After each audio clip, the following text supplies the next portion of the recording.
Hey guys, it's Jack. I wanted to let you know that we're starting a new push for subscriptions here on Human Events Daily. So make sure that when you're listening to this podcast, you hit subscribe, you download it, and you share it with 5 of your friends. Make sure they're all going and downloading as well, because we need to get the signal out as much as possible. Look, we've done so much over the past couple of years since this show started, and we're only going to do so much more. Let's get it.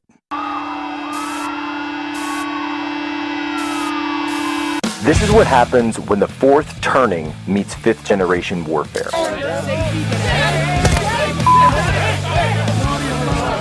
A commentator, international social media sensation, and former Navy intelligence veteran. This is Human Events with your host, Jack Posobiec. Christ is king. Grew up in Democratic politics together, and I think we both remember well when party leadership really selected the nominees. Now, you would never say it that way exactly, but they would. But you can now. Now we can. We're free. They really did, because they would put money behind it. They would endorse. And now it looks very much like party leaders are not picking the nominees. In fact, party leaders pushing nominees is a negative. It is a negative in many of these races. Assalamu alaikum. My name's Peggy Flanagan. I am the Lieutenant Governor of Minnesota, and I'm really honored and humbled to be here with all of you today. I am incredibly clear that the Somali community is part of the fabric of the state of Minnesota. Race between Peggy Flanagan and Angie Craig, the Democratic primary for U.S. Senate race, and this is what it shapes up like. 70% of the votes tallied. Peggy Flanagan is now the projected winner in that race with 59%. Okay. Wow. What the heck just came in Brown? Which was that that was huge for her. Yeah, so that was about 18,000 votes, and she nets 2,000.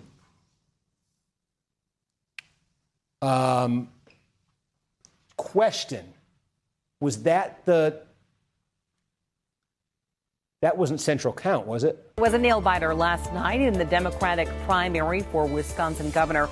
Early this morning, just after 2:30, the AP calling the race for David Crowley, who will now face Republican Tom Tiffany in November. You see there progressive Democratic candidate Francesca Hong, who was leading Crowley in the polls heading into election night.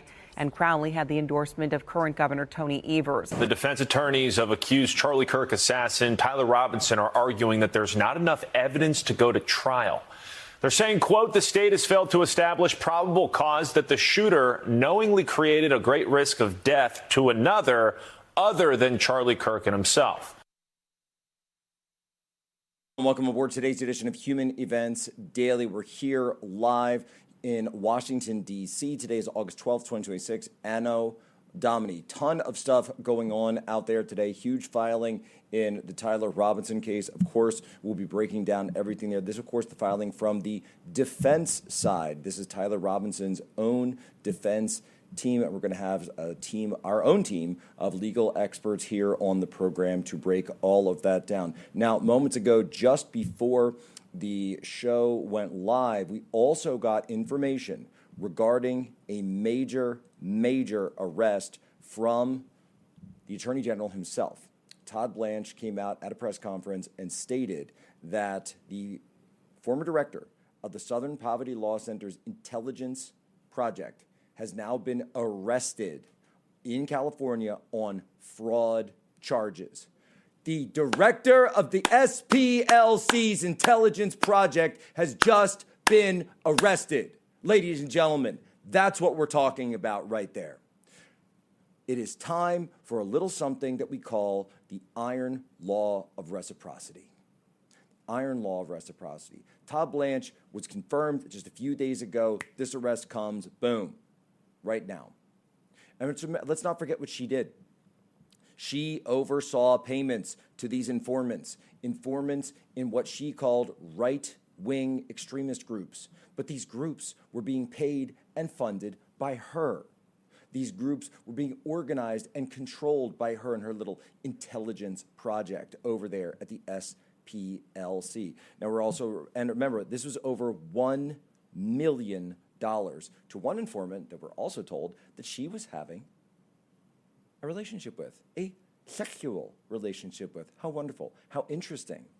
And of course, this goes to, we're talking about the Imperial Wizard of the KKK, activity involving the National Alliance neo-Nazi group. Well, Attorney General Todd Blanche is out publicly confirming the arrest and charges as part of the ongoing investigation. Blanche previously led the SPLC's hate group tracking work before leaving and co-founding the Global Project Against Hate and Extremism. The SPLC has disputed the government's characterization, blah, blah, blah. Ladies and gentlemen, it is time to start arresting the communists. And it is really simple. It is really simple. It's a law of the universe. That which is done to us, which will be done to you, to the specific people who were behind it. These are the people who lied. These are the people who set it all. And by the way, it doesn't escape me that this is the same intelligence director, and many of these informants were involved in Charlottesville, all right, the Unite the Right rally. So the Charlottesville rally was actually an operation. And what day is today, folks? What day is August 12th? Today is the anniversary of Charlottesville. 9 years ago today. So, it's just a little, I don't know, we could call it poetic justice, I suppose, that she's been arrested on the 9-year anniversary of her own crimes, a crime that they threatened to take down the entire country over. They wanted a civil war because of the crap that was coming out of the SPLC, the crap that was coming out of her mouth, the crap that was coming out of all the media mouths, and now she's been arrested for fraud. And you look at what she's done. $1 million in payments to a guy she was having sex with, posing as one of these leaders. It's disgusting. She's disgusting. She's a pig. This is horrific. And thank God justice is finally being done in America. These liars, these fraudsters, these charlatans need to be locked up for good. We'll be right back. Human Events Daily.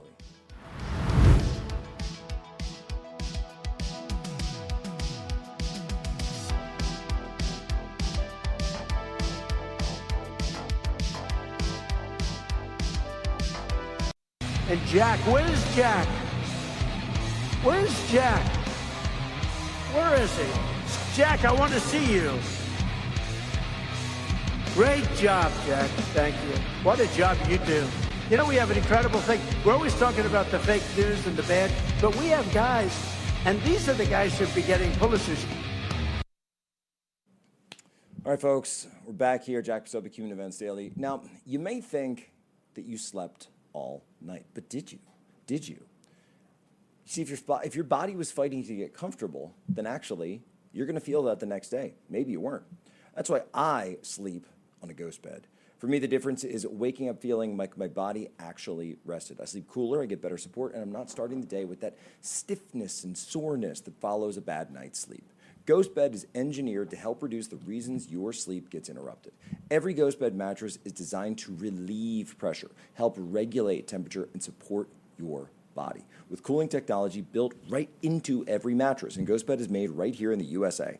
Plus, Ghost Bed gives you a 101-night sleep trial. Try it at home because the real test of a mattress is how you feel in the morning.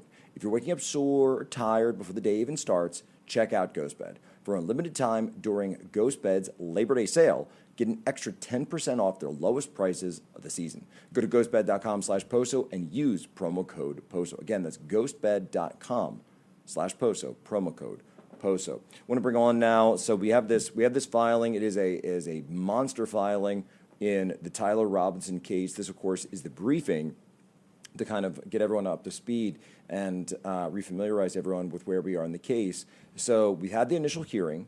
However, the judge has yet to make his ruling. It was decided at the end of that hearing that I attended out in Utah, in that courthouse, that hot courthouse in the middle of the summer, that in the high desert, that there would be two briefs, the state, the defense, and then the judge would make his decision. There's going to be oral arguments on September 1st, about 2 weeks' time. The defense has filed their motion here. And from my reading, it seems that their biggest focus is on trying to get the death penalty off the table. That seems to be clearly what they're focused on here. I read the entire thing this morning. It was the first thing I did when I woke up and I saw this came. I read every single word of it, and now we're here to break it down. But because I'm not a lawyer, I wanted to get the best lawyer I could on it, and that's why I got Andrew Branca, host of the Andrew Branca Show. Andrew, how are you? I'm doing great, man. How are you doing? Well, I'm in this position where I think I've got some thoughts about about this briefing, but I want to get it straight from the lawyer. That's why I brought you on. But look, to me, what jumped out here is it seems to me their biggest focus isn't necessarily on, the points of the evidence itself. It's really more on these enhancements, these aggravating factors, which would trigger in Utah, under Utah law, the death penalty. Right. So the only capital charge here is that aggravated murder charge, and it's based on the allegation that Robertson knowingly created a great risk of death to others besides Charlie. If that's the case, and the jury would find for that, they'd be looking at the death penalty. And anytime you're a defense attorney and you have a client looking at the death penalty, victory is essentially defined as your client does not get the death penalty. They get convicted on all the other stuff, that's fine, as long as they're not sentenced to death. So that's their primary concern. They do some hand waving here on the other charges, but it's important to keep in mind what the standard of proof is here. We're not trying to determine guilt on the merits. We're just trying to decide, is there evidence from which a unbiased jury could rationally find that these charges have been proven? It's essentially a probable cause level of proof. And unfortunately for the defense, there just clearly is. I mean, there's vastly more than enough evidence for a jury to consider. We don't have a circumstance here where no jury could rationally conclude guilt. It's not there. And even on this aggravating factor, which would be the most vulnerable, it's the one the courts will be most sensitive to because it carries a death penalty. The arguments the defense is making that there was not a knowing creation of a risk of death to others simply doesn't hold water here. Yeah, so I read that part, and so there's two. If I understand this correctly, there's two counts, aggravating counts that they're adding to this. One being that it was done in the presence of minors and that it could have threatened others, right? And then also this political targeting. And on the one that you just mentioned, the fact that it took place in the presence of minors, they're making this strange argument that Tyler Robinson, when he was on the roof, or as they say, the shooter was on the roof. And by the way, they don't dispute that there was a shooter on the roof, that a shooter can be seen on the roof, that the shooter took a shot on the roof, that the bullet came from the roof, that it was on a downward trajectory, it entered Charlie's neck, et cetera, et cetera. All of the things that we see on the video and that those of us who were in court and watched the video reported in real time. None of that is disputed. In fact, all of it is stipulated by the defense team. But what they argue is that the shooter could not have known from that line of sight that children were in the crowd and, in fact, fired over the crowd and not through the crowd. Now, look, again, I'm not a lawyer. That doesn't sound like a very strong argument to me. Oh, it's not, especially since there's other things that Tyler Robinson knew. I mean, he had walked around the area prior. He knew the kinds of people that were there. He knew children were in the area. Well, are we supposed to believe that he thought for some reason that all the children that were there when he first walked through were gone when he decided to fire the shot? That's simply not credible. He would have no reason to believe that. No, that's exactly right. And in addition to that, so when they talked about the political motive, I noticed that one thing that was argued at great length during the hearing was not found anywhere in their brief, and that, of course, was the etchings on the bullets, which I've always held is where the shooter told the entire world what his motive was. You see trans slogans, and you see anti-fascist Antifa slogans on multiple bullets. It's as clear as day. I couldn't see a single reference to that here. Well, they don't want to talk about the evidence that's harmful to them in this filing, of course. That's the job of the state to do. But again, this is evidence that's in the record that a jury at trial will be free to consider. So that there are facts for a jury to come to a conclusion of guilt. For them to win on this, none of these facts would have to be in evidence, which is why they're simply not talking about them in this filing. And that's precisely right. We're supposed to forget. Oh, right. And of course, the state does obviously reference this in their filing, and of course, brought it up at the hearing. And if the oral arguments do take place on September 1st, as is scheduled, pending any changes. Of course, we've seen a lot of delays in this case already. That I am certain that if there's a question of motive, that's going to be the first thing that's brought up. Now, another piece of this, though, is that I did want to dig in, that it seems to me as though there's a number of points here where the defense is making stipulations. There's a part where they talk about, and I tweeted this out earlier, where they talk about the stairwell footage, and they say that the video evidence shows Mr. Robinson walking up and down stairs at UVU with a gait impaired by something long in his pant leg. The reasonable inference from the evidence provided is that it was a fully assembled rifle. Now, I don't know that I would agree that that you obviously know that it's a fully assembled rifle, but some kind of rifle, that's certainly for sure. But it also seems to me that that with this, they're pointing out that the video evidence shows their client on the campus at the time of the crime. Yeah, so an inference, of course, is when you're coming to a conclusion not based on direct evidence, but from circumstantial evidence. You're observing something, you're saying, well, this suggests that this other thing is true as well. And there's a difference between inference and speculation, and they try to conflate that in this filing. Speculation is when you're coming to the conclusion based on no evidence. That's the difference between an inference, where you're actually just extending things you're observing. Obviously, the limp could mean it would be a reasonable inference. There's something that's causing the limp. It could be a rifle in the pants. Speculation would be, for all we knew, he had 3 rifles. There's no evidence to support that. What was interesting to me is I'm not sure I would go so far as to say that they're explicitly stipulating a lot of these things, but they don't have any counter argument. I mean, all the evidence is consistent with what the state's narrative of guilt is here, and they have nothing to the contrary. Right. You don't see anything. And by the way, if I'm going to have to go and check again, but I didn't see very much response to all the DNA evidence, for example, or fingerprints, or so many other things that came up at the hearing that, again, in these 41 pages are just not found. They don't mention DNA at all that I can recall in this 41 pages. I'm running my Control F right now, and I just don't see it. Right. Yeah, nothing in there about it. Again, they don't want to talk about the things that they don't have an answer to, and that's one of them. Right. And so when you're looking at all of this, does it seem, and I'll just ask you your opinion here, does this seem like it is their strategy then is, kind of saying, all right, we think this is going to be bound over, it's going to trial, and they're working backwards from a potential death penalty? Yeah, they very much, of course, would like the death penalty off the table. This whole knowing creation of a risk to others, for example, it's kind of silly when you think about the other arguments that have been made in this case. Now, we know from the forensics, for example, that the bullet fired into Charlie fragmented, stayed in his body. There was not an exit wound. That's not what I would expect from a .30-06 round, but it can happen from a .30-06 round. There's no question about that. It's within the realm of reasonable terminal ballistics for that kind of round.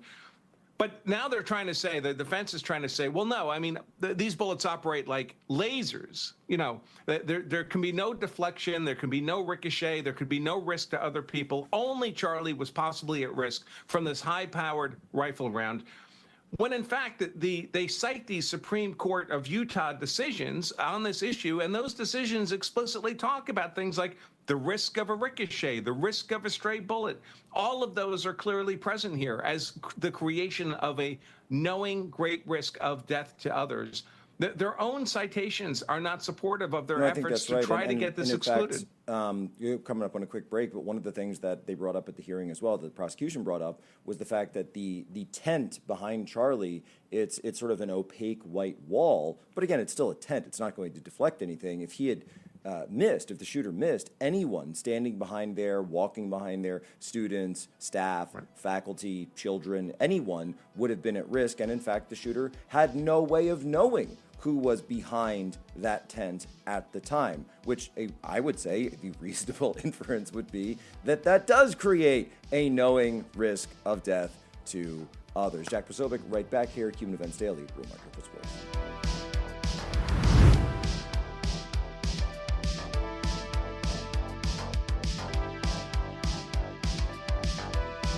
You talk about influencers. These are influencers, and they're friends of mine.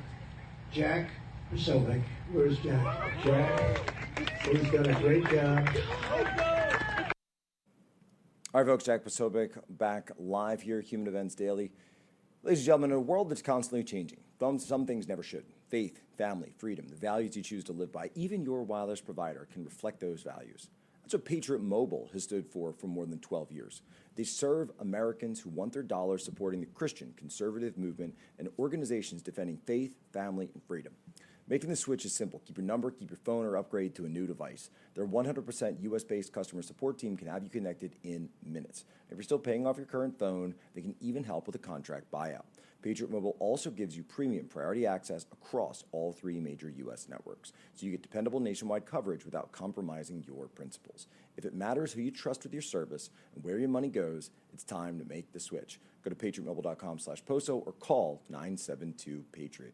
Use promo code POSO to get a free month of service. That's patriotmobile.com or call them 972-PATRIOT. All Patriots make the switch today. So we're going through this new filing. It's 41 pages. I've read every word. And, we're in the Tyler Robinson case. We talked about the video evidence confirming that it was Tyler Robinson walking up and down the stairs at UVU with a gait impaired by something long on his pant leg. That is the defense. That is not the state. That is not anyone connected to anyone other than Tyler Robinson's own team. And we look at so much here. They're asking him to take the death penalty, asking the judge to take the death penalty off. That is one of their main decisions that to try to put out. It does say that the single bullet followed a downward trajectory from the rooftop and struck only Charlie Kirk. There's a former Navy SEAL who disagreed with me on that, and I hope that he gets a chance to read this new report. And the defense team also states that the evidence shows a shooter was on the Losi Center roof in a prone position for approximately 35 to 44 seconds before firing their weapon once. And so I want to bring up here Attorney Andrew Branca, the host of the Andrew Branca Show. And Andrew, when we're looking at this, let's steel man it, right?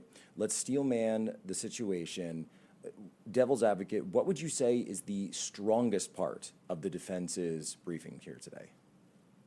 I think it's strongest if they're speaking to a naive audience about how firearms work and how accurate they are and how much reliance you can put that you're only going to hit your intended target and nothing but that. As we talked in the break, I'm a lifelong competitive shooter. I consider myself pretty good with a gun. I miss. People miss. That's just what happens. Bullets overpenetrate. Bullets ricochet. The defense would have us believe that the only possible outcome here was a single round was fired, would strike and kill Charlie Kirk and never present a threat to anybody else. And that's simply not the reality with a high-powered rifle fired into a crowded arena. And that's exactly right. And I just think, and you look at the pictures, and I've gone to that rooftop myself. I was not there that day, but I've gone to the rooftop since then. I've seen the photos from the rooftop. I've seen photos that are from, nearby that vantage point where you can see.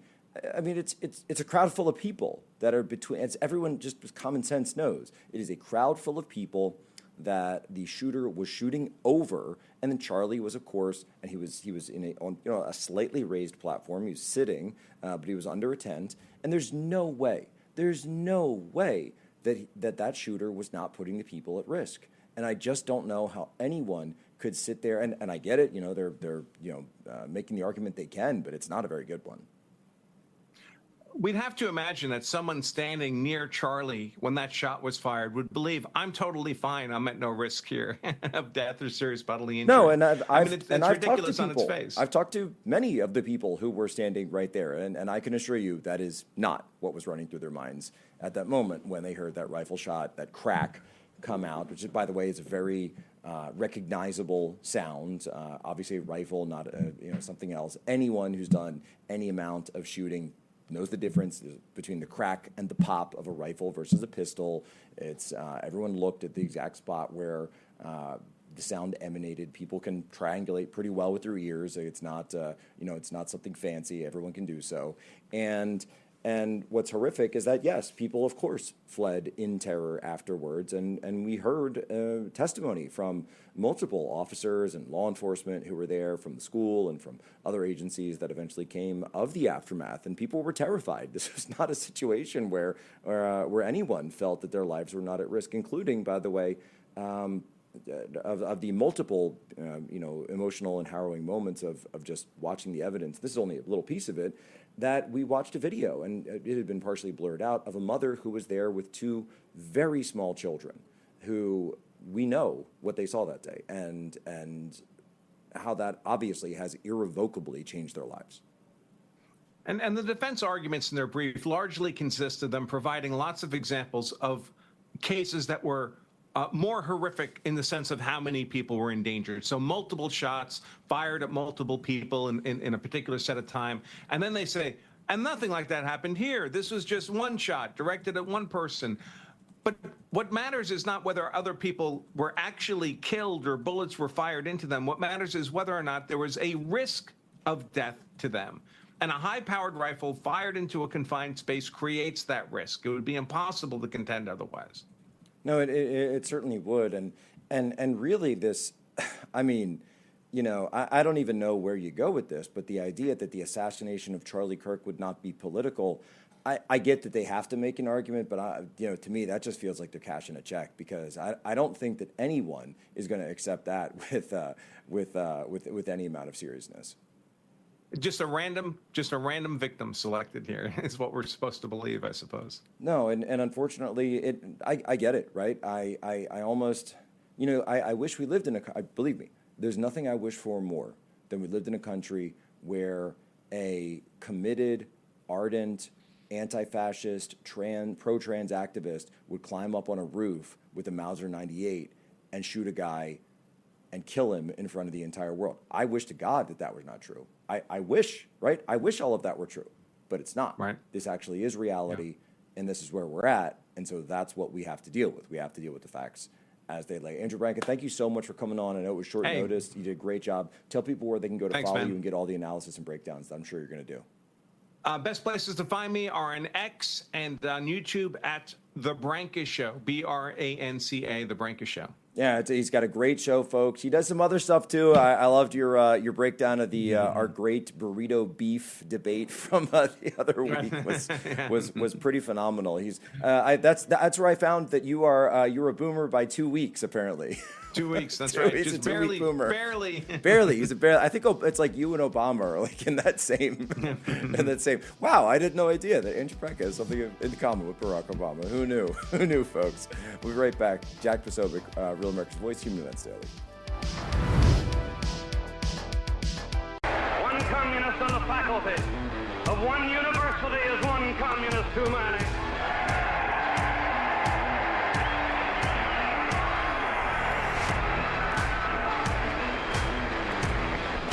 One communist among the American advisors at Yalta was one communist too many. All right, folks, Jack Posobiec, we are back live here, Human Events Daily, Real America's Voice. And, of course, we're going through this new filing in the Tyler Robinson case. And I wanted to just say, a huge shout-out, because when we were there on the ground, when we were there covering this day in and day out, we knew that we needed some extra security. We knew that we needed some extra resources. We needed to kind of fleet up, if you will. And our friends over at Allegiance Gold really came in big for us. And they did everything possible to support us, secure our security team, support our coverage. And we just appreciate the partnership that we have with them to help making reporting like that in that kind of situation possible. And it also made me reflect, because the idea of security, it means different things to different people. And it has different aspects to it, whether it's stories we're covering like that, or even decisions we make for our own families and our families' financial status. You got to think about protecting what we've all worked so hard to build. That's why I'm especially thankful for Allegiance Gold. We've been working together with those guys for the past 5 years, and relationships like this are not built overnight. They're built on trust, consistency, and showing up for one another. And we appreciate their support very much. We're proud to have them standing with us. And if you would like to learn more, visit protectwithposo.com. That's protectwithposo.com, or give them a call, 844-577-POSO. Again, that's protectwithposo.com. I want to go through some more. We're getting these reactions to this. And to me, it really is a bombshell filing in the Tyler Robinson case. I want to bring on now Will Chamberlain of the Article 3 Project. He joins us by phone. Will, how are you? Doing great. Good to be with you, Jack. You as well. And Will, I know you're running around today. You got so much going on, but I understand you've had time to really start to, dig in a little bit on this filing just this morning, but in the Tyler Robinson case. But to me, what just jumped out at me was that the focus of the briefing really seemed to be more on the death penalty as opposed to any direct attacks or attempts to, chip away at this mountain of evidence that's been presented against their client. And I wanted to get your take as well on this. I'm not surprised by that. It suggests to me that Tyler Robinson's defense counsel are competent in the sense that they understand that at this stage of the case, they're not going to be able to prove that there's no probable cause that Tyler Robinson shot Charlie Kirk, because we heard a week's worth of evidence that there was.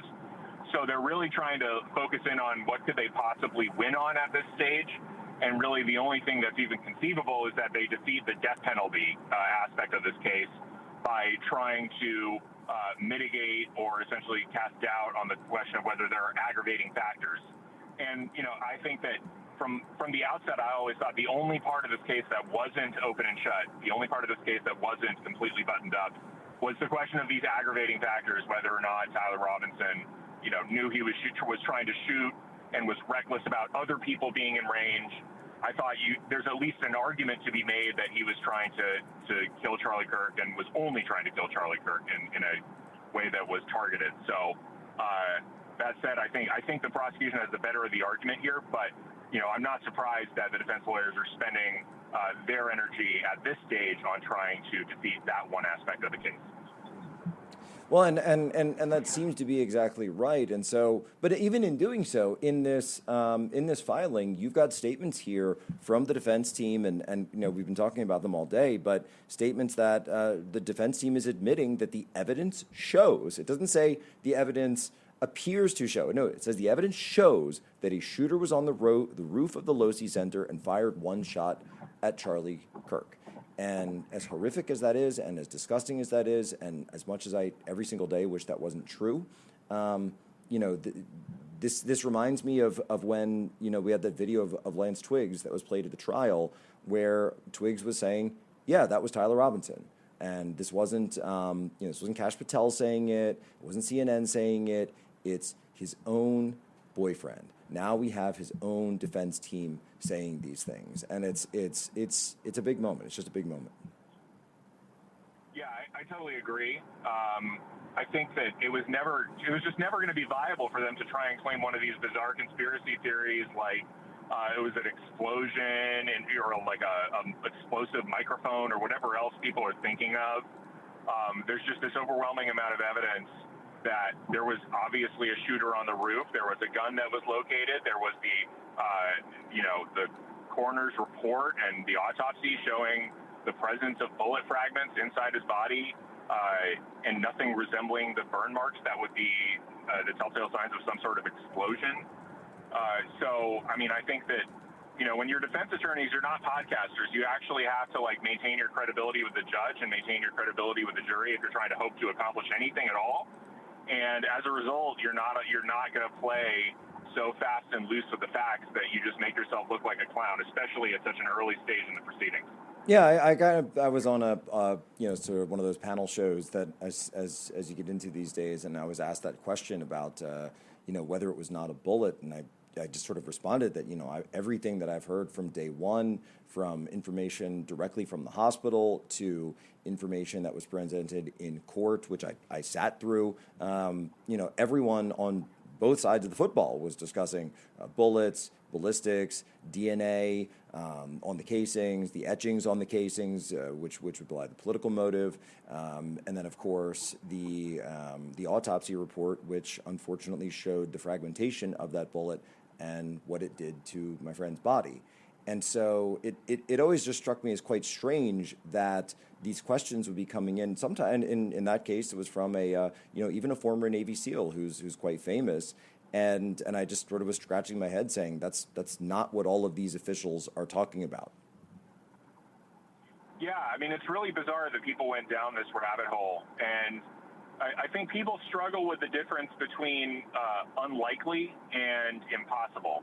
And especially with regards to, the sort of central question of could a 30-06 bullet have not gone through and through? And 30-06s are more likely than not to leave an exit wound, but it's not impossible. I mean, it reminds me of something like, a pitcher gets a hit in baseball 1 out of every 10 times. It's not impossible. It's not unheard of. It happens every day. It just is, even if it's not the most likely outcome, it is a regularly occurring outcome. And that's the case with the 30-06 bullet not having an exit wound, especially given that apparently the bullet was a soft tip bullet designed not to go through and through, but rather to expand. Well, that's right, Will. And in fact, this is actually the ballistics here, and that likelihood has actually become a point for the state, because they're arguing that because of the propensity for ricochets or through and throughs, or in the military there's this phrase, bullets do weird things. Because of that propensity, that's what creates the aggravated risk to others. Right. Nobody's denying that it is a common occurrence for 30-06s to go through and through. It's just not guaranteed. And there's plenty of examples in history. I mean, the most obvious being Martin Luther King, who had a 30-06 bullet.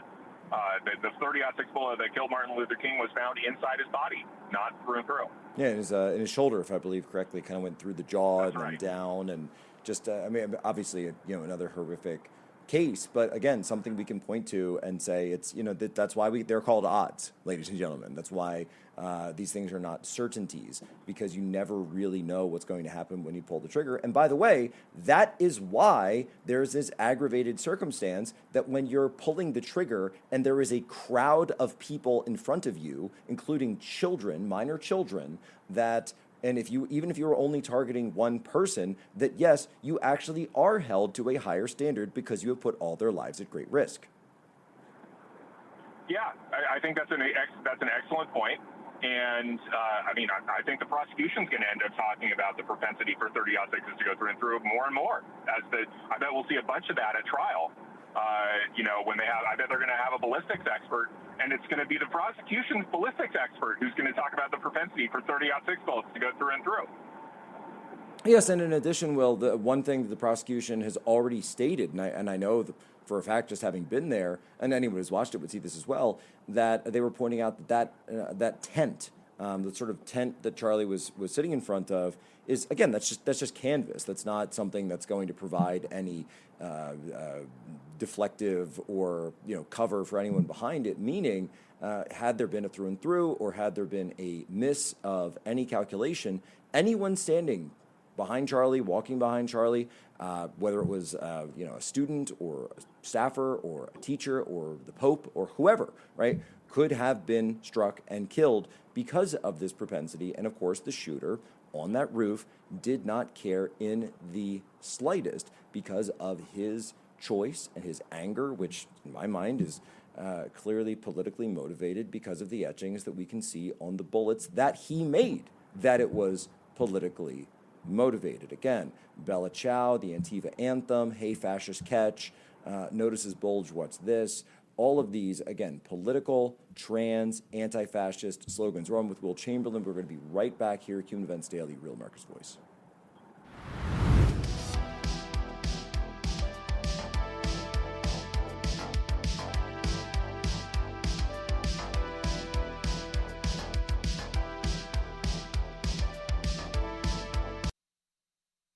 So we're going to call this the Jack Posobiec Appreciation Hour. I can say confidently, I think Josh Shapiro would be the vice presidential nominee if it wasn't for Jack Posobiec. And that is, I'm being honest.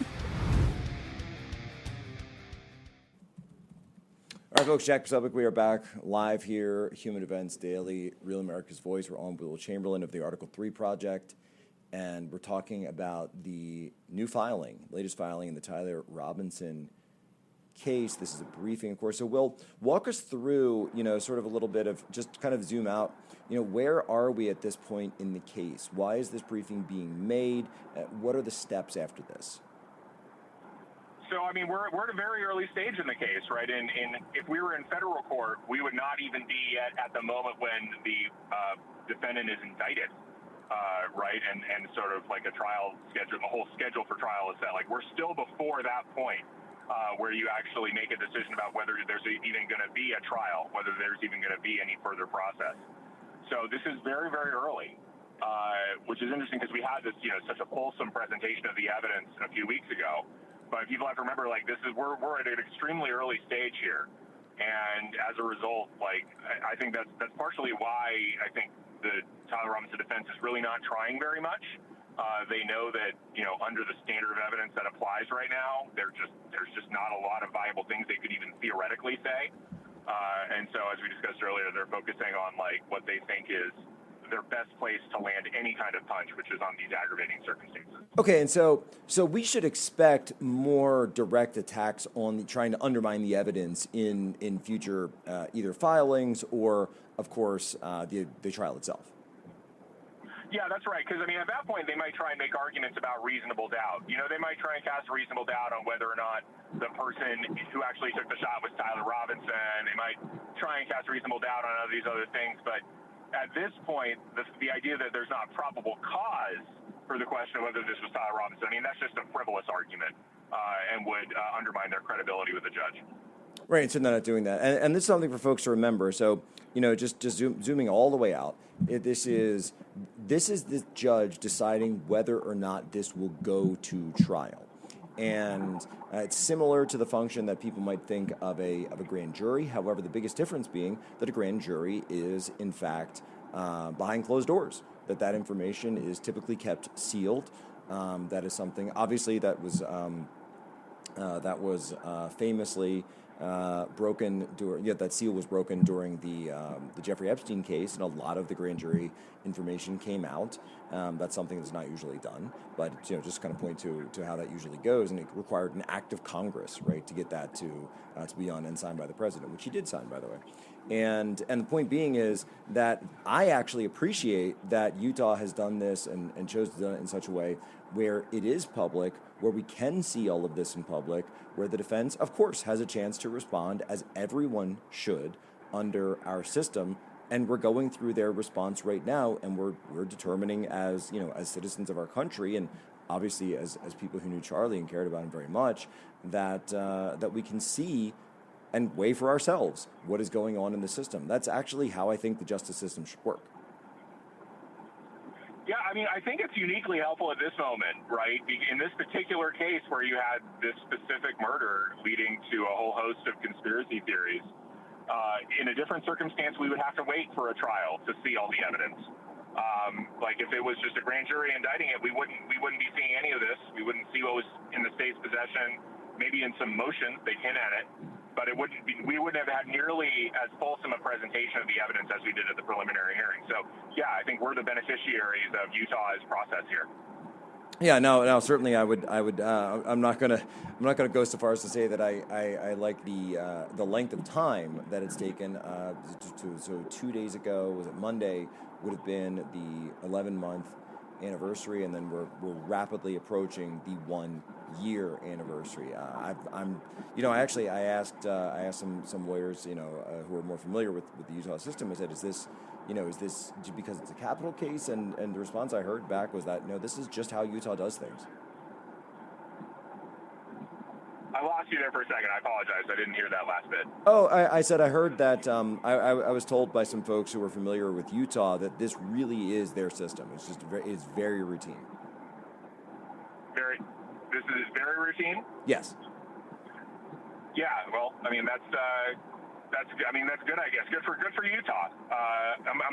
In some sense, I'm kind of surprised by it, and I'm surprised that defendants tolerate it, because it does mean that all the evidence of them, it becomes public before a jury is even selected and to be screened.